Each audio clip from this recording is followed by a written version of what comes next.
Good morning, students. Here we will be starting our second part of first chapter. Before starting the second part, second topic, just go through these questions. These are the questions that you can self-evaluate yourself. That means if you are getting the answers of these questions, then it's damn sure that you had studied thoroughly. Okay, so just I am reading the questions, we will be seeing. First question, define electrostatics. Second, who established static electricity? Third, another name of static electricity is dash. Fourth question, define electric charge. Since it's an it's a physical quantity, whenever define will be coming, you have to write the definition, its SI unit, its quantity, scalar or vector, and the dimension formula. 4 points, it's compulsory. The last question, what is GLE? Okay, so please go through this question and write the answers. Try to write the answers. Now shall we start our second topic of first chapter. Here we will be covering the topic conductors and insulators. The definition: conductors are substances which will be allowing the electric charges to flow easily. Why? Because it conducts. It have free electrons. That's the reason. The substances through which electric charges can flow easily are called conductors. Why? Why it allow the electric charges to flow? Why? What's the reason? Because a large number of free electrons it contains. Examples of conductors: metals, human body, acids. So many examples are there. Just you collect it and write. Now insulators. Insulators, just I will be writing here, conductors and insulators. Insulators. Insulators are substances which cannot allow the electric charges to flow easily. So it won't be allowing the electric charges to flow. What's the reason? Obviously, few free electrons are present in it. Few free electrons are present in it. Due to that, it's not sufficient to conduct the electric charges. That's why it's an insulator or poor conductor. Examples: glass, plastic, rubber, etc. Now, why we are studying this conductors and insulators? What is important in this electrostatics? Why? Just recall the example that I explained you, the first part, first topic I had taken previously. In that I explained you, when the rubbed scale you brought near the paper bits and tried to pick it, at that time, if you were not wear the slippers, what will be happening? Obviously, the paper bits won't be attracted by that rubbed scale. So you have to wear slippers. Now, why if you won't be wearing the slippers at that time, why it's not attracting? What's the reason? The reason is this. In the example it's written, human body. Human body is a conductor, good conductor. It will be conducting the electric charges and it will flowing towards the earth. Now if you are wearing the slippers, slippers made up of rubber. Rubber, that is an insulator, bad conductor. It won't be allowing the charges to flow through it. So there is big important. That's why we are studying this. Please write the notes first. Our next topic is earthing and safety. Now conductors we have studied, the application of conductor that is earthing. Earthing, that means here the process in which a body shares its charges with the earth. That process is known as earthing. Now, practical use of this earthing in our home, main switches, just you open it and see. Practically you can see that.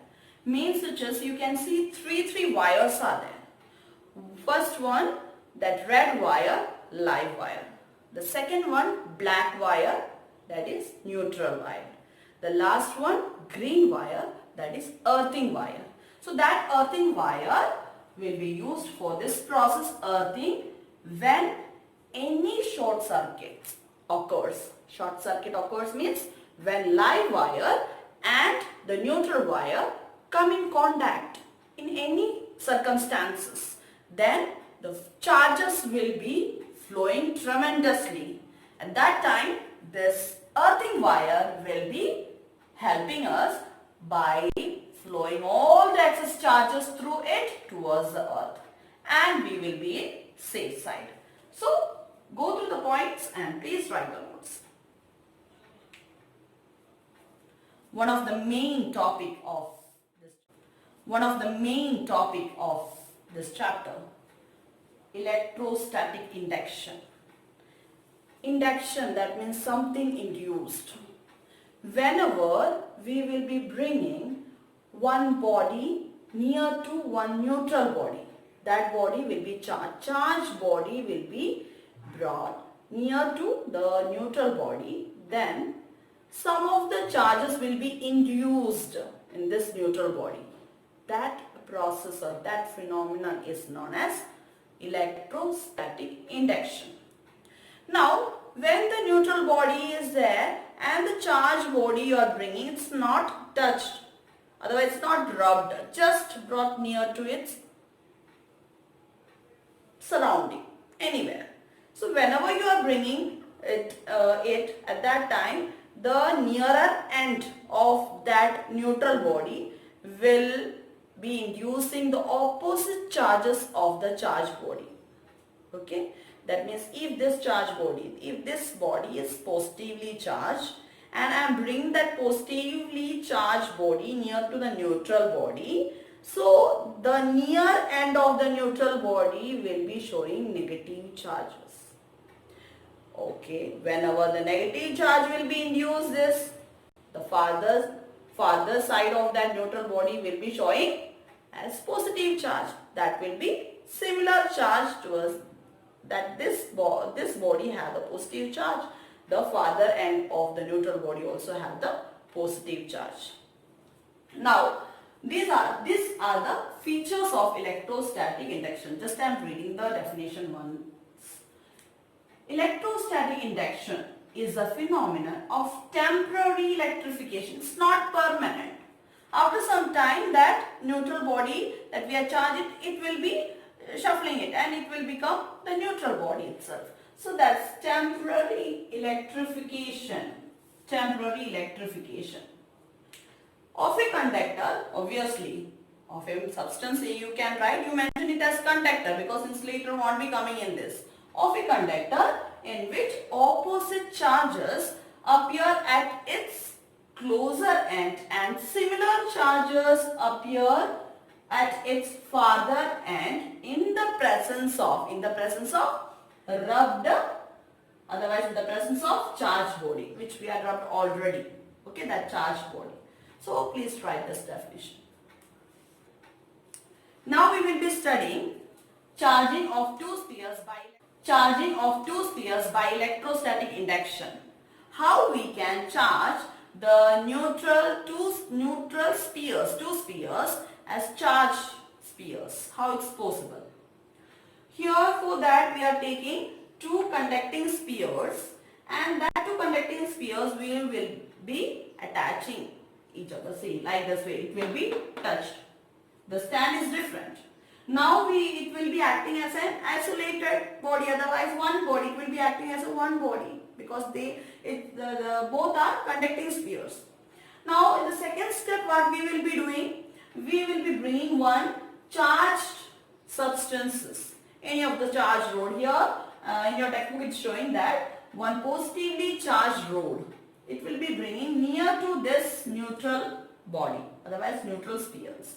So when you will be bringing near to this neutral spheres, at that time the sphere, otherwise the side which is closer to this positively charged body, will be showing negative charge, otherwise negative charge will be induced in it, and the farther side of the body, neutral body, will be showing the positive charge, otherwise the same similar charge of this charged body will be showing by this. So the charged body we are bringing, that is known as inducing charge, and the charge which formed, that is induced charge. These all points, please write it. Now in the third section, what we will be doing, what is our aim? Our aim is to make two spheres charge. We have to make charged spheres. So for that, what we will be doing, we will separate these two conducting spheres very slightly, in a small distance, just slightly we will be removing. When we will be removing it, but here the inducing charge, that is here itself, otherwise the positively charged rod I kept there only. Now what you can see, the induced charge, negative charge, that is accumulated here near to this positive charge rod, and the positively charged, that is that charges are accumulated in the farther side, in the opposite, that side. Now the last step, what we will be doing, we will be taking back this inducing charge, otherwise a positively charged rod we will be taking back. So when we will be taking back this positively charged rod, these two spheres charges, and you can separate the distance also, you can make it more. So what you can see here, when you will be taking these spheres farther, in a farther distance, and you are taking back this glass rod which is positively charged, it's surprising for us when we will be detecting by the electroscope. Already we have studied electroscope. This body will be negatively charged and this body will be positively charged. In electroscope it won't be explaining, but it will be showing that the neutral body will be charged body. So like that we can make these two spheres as charged. Please make the diagram and write the points also. Go through it. Now we will see that how a sphere will be charged. Charging of a sphere by electrostatic induction. Here we will be taking not two spheres, only one sphere we will be taking, one neutral sphere, conducting sphere. Now this conducting sphere, near to it one charged rod will be bringing. So when we will bring charged rod, positively charged rod, near to this neutral conducting sphere, what will be happening? The induced charge, that is negative charge, will be accumulated near to it, and farther side positive charge will be accumulated. Just previously I explained. Okay, that's the funda in this. Afterwards, in the third session, what we will be doing, we will connect this farther side of the conducting sphere with one conducting wire or any of the conducting material we will be using, and that will be connected with earth. What is this phenomena known as earthing? Yes. So we have done earthing here. We connected this side with earth. What will be happening? All the charges will vanish. Positive charges were there. Previously positive charges were there. When we are not connected with the earth, that all positive charges will vanish. How it's possible? Here from the earth, how many positive charges are there? 1, 2, 3, 4, 5. 5 positive charges are there. No?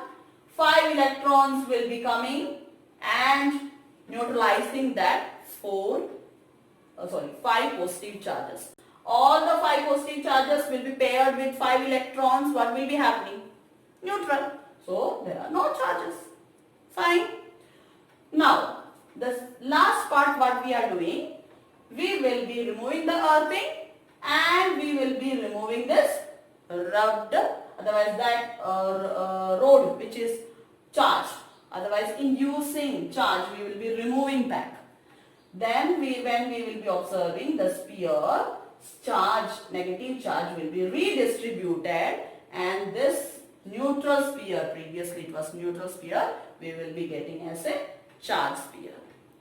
In your textbook, I had explained another way. In your textbook, instead of positive charge body, they took as negative charge body. Here, the inducing charge is negative in your textbook. So same thing, it's there. Just want to change the polarity only. When negative charge will be there, what will be happening near to the negative charge? Positive charges will be coming here. Here it will be negative charge. Now here in the third session, what you will be doing? Here near to it, it's positive charge now. So now you will be earthing the negative charges. So what's happening? At that time electrons are not flowing from the earth. At that time electrons are moving from the sphere and neutralizing. All the electrons will be going through this conducting wire towards the earth. And you will be getting the sphere as positively charged sphere. Okay. So in both the ways you can, that is your wish, which one you want to take. Both you studied, obviously follow the textbook. You will be getting this experiment as one example. So please go through these all points and make the figure and write the points. Please do it. Hope you all understood today's topic. It's my humble request to all, please go through the textbook, each and every line, read it properly and make the proper notes. So when you will be writing the notes now, one time you will be writing, at that time all it will be feeding in your brain. So it will be good for you. So please do it. It's my humble request to each one of you. Okay. Now you heard that proverb. Which one? Yes. Slow and steady wins the race. The race you have to win. How? Very slowly, very steadily. Each and every topic you have to cover it and study properly. So it will be a very easy task for you. Okay? So please, all these two parts of chapter 1, properly study it and go ahead. Good luck.